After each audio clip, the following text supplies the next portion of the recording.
Hi hello ನಮಸ್ತೆ friends, ನೀವು ನೋಡ್ತಾ ಇದ್ದೀರಾ budgies kingdom Kannada YouTube channel. ಇವತ್ತಿನ ವಿಡಿಯೋದಲ್ಲಿ ನಾನು ನಿಮಗೆ ಏನು ತಿಳಿಸ್ಕೊಡ್ತೀನಪ್ಪ ಅಂತಂದರೆ how to get more budgies, ಅಂದರೆ ತುಂಬ ಬಡ್ಜೀಸ್ನ ಹೇಗೆ ಗೇನ್ ಮಾಡೋದು, ಬ್ರೀಡಿಂಗ್ ಬಿಟ್ಟಿರ್ತೀರಾ ಹೇಗೆ ಗೇನ್ ಮಾಡೋದು ಅಂತ ಇವತ್ತಿನ ವಿಡಿಯೋದಲ್ಲಿ ತಿಳಿಸ್ಕೊಡ್ತೀನಿ. ನಿಮಗೆಲ್ಲ ಕಾಮನಾಗಿ ಗೊತ್ತಾಗಿದೆ, ಬಡ್ಜೀಸ್ಗೆ ಬ್ರೀಡಿಂಗ್ ಬಿಟ್ಟಾಗ ಕ್ಯಾಲ್ಶಿಯಂ ಮಲ್ಟಿವಿಟಮಿನ್ಸ್ ಮತ್ತು ಕ್ಯಾಲ್ಶಿಯಂ ಮಲ್ಟಿವಿಟಮಿನ್ ಅವನ್ನೆಲ್ಲ ಪ್ರೊವೈಡ್ ಮಾಡಬೇಕು ಅಂತ ಗೊತ್ತಿದೆ ನಿಮಗೆ.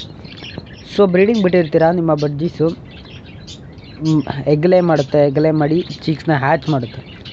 ನಿಮಗೆ ಗೊತ್ತೇ ಇದೆ, ನನ್ನ ಹತ್ರ ಇರೋ ಬರ್ಡ್ಸಲ್ಲಿ ಒಂದು ಎಕ್ಸ್ಟ್ರಾ ಮೇಲಿದೆ, 2 ಪೇರ್ ಬಡ್ಜೀಸ್ ಇದ್ದಾವೆ. 2 ಪೇರ್ ಬಡ್ಜೀಸು, ಒಂದು ಎಕ್ಸ್ಟ್ರಾ ಮೇಲಿದೆ.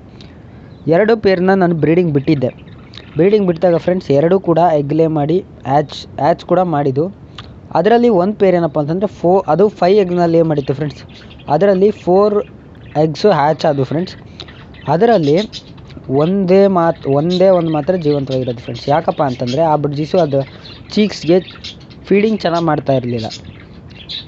ಯಾಕೆ ಫೀಡಿಂಗ್ ಚೆನ್ನಾಗಿ ಮಾಡ್ತಾ ಇರಲಿಲ್ಲಪ್ಪ ಅಂತಂದರೆ ಅದಕ್ಕೆ ಈ ರೀತಿ ಫೀಡ್ ಮಾಡೋದು ಒಂದು ನೇಚರ್ ಕೆಲವು ಬಡ್ಜೀಸ್ಗೆ ಇರಲ್ಲ ಫ್ರೆಂಡ್ಸ್. ಹಾಗಾಗಿ ಅದು ಫೀಡ್ ಚೆನ್ನಾಗಿ ಮಾಡ್ತಾ ಇರಲಿಲ್ಲ. ನಾನು ಅದಕ್ಕೆ ಏನು ಮಾಡಿದೆ ಅಂದರೆ, ಅದರಲ್ಲಿ ಇನ್ನೂ ಒಂದೇ ಒಂದು ಚೀಕ್ಸ್ ಇತ್ತು ಫ್ರೆಂಡ್ಸ್. 3 ಚೀಕ್ಸ್ ಹತ್ತೋಯ್ತು. ಆಗ ಆ ಒಂದು ಚೀಕ್ಸ್ನ ಇನ್ನೊಂದು ಪಾರ್ಟಲ್ಲಿ ಬ್ರೀಡಿಂಗ್ ಬಿಟ್ಟಿದ್ನಲ್ಲ, ಅದರಲ್ಲಿ ಶಿಫ್ಟ್ ಮಾಡಿದೆ. ಈ ರೀತಿ ನಿಮ್ಮ ಕಾಲೋನಿ ಅಥವಾ ನಿಮ್ಮ ಸೆಟಪ್ಪಲ್ಲಿ ಕೂಡ ಈ ರೀತಿ ಆಗಿದ್ದರೆ ನೀವು ಈ ರೀತಿ ಶಿಫ್ಟ್ ಮಾಡಿ ಬಡ್ಜೀಸ್ನ ಜಾಸ್ತಿ ಗೇನ್ ಮಾಡ್ಬೋದು ಅಂತ ಹೇಳೋಕ್ಕೆ ಇಷ್ಟಪಡ್ತೀನಿ ಫ್ರೆಂಡ್ಸ್. ಇಲ್ಲಪ್ಪ ಅಂತಂದರೆ ಇನ್ನೊಂದು ರೀತಿ ಪ್ರಾಬ್ಲಮ್ ಬರುತ್ತೆ. ಹೇಗಪ್ಪ ಅಂತಂದರೆ, ಈಗ ನಿಮ್ಮ ಬಡ್ಜಿ 8 ಅಥವಾ 7 ಆ ರೀತಿ ಎಗ್ನ ಲೇ ಮಾಡಿತ್ತು ಅಂತ ಇಟ್ಕೊಳ್ಳಿ. ಅದು ಫಸ್ಟ್ ಎಗ್ಸ್ನೆಲ್ಲ ಹ್ಯಾಚ್ ಮಾಡುತ್ತೆ. ಲಾಸ್ಟ್ ಎಗ್ ಹ್ಯಾಚ್ ಮಾಡೋಕ್ಕೆ ತುಂಬ ಟೈಮ್ ಇರುತ್ತೆ. ಆ ಟೈಮಲ್ಲಿ ಫಸ್ಟ್ ಹ್ಯಾಚ್ ಆಗಿರೋ ಬಡ್ಜೀಸು ತುಂಬ ದೊಡ್ಡವಾಗಿರುತ್ತೆ.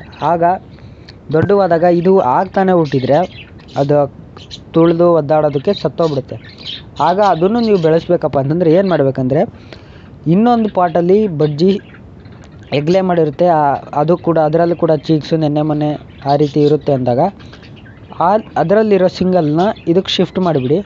ಆಗ 2 ಸೇಮ್ ಸೈಜ್ ಆದಾಗ 2 ಜೊತೆಗೆ ಅದು ಫಿಮೇಲ್ ಫೀಡ್ ಮಾಡ್ತಾ ಹೋಗುತ್ತೆ ಫ್ರೆಂಡ್ಸ್. ಈ ರೀತಿಯೂ ಕೂಡ ನೀವು ಜಾಸ್ತಿ ಬಡ್ಜೀಸ್ನ ಗೇನ್ ಮಾಡ್ಬೋದು.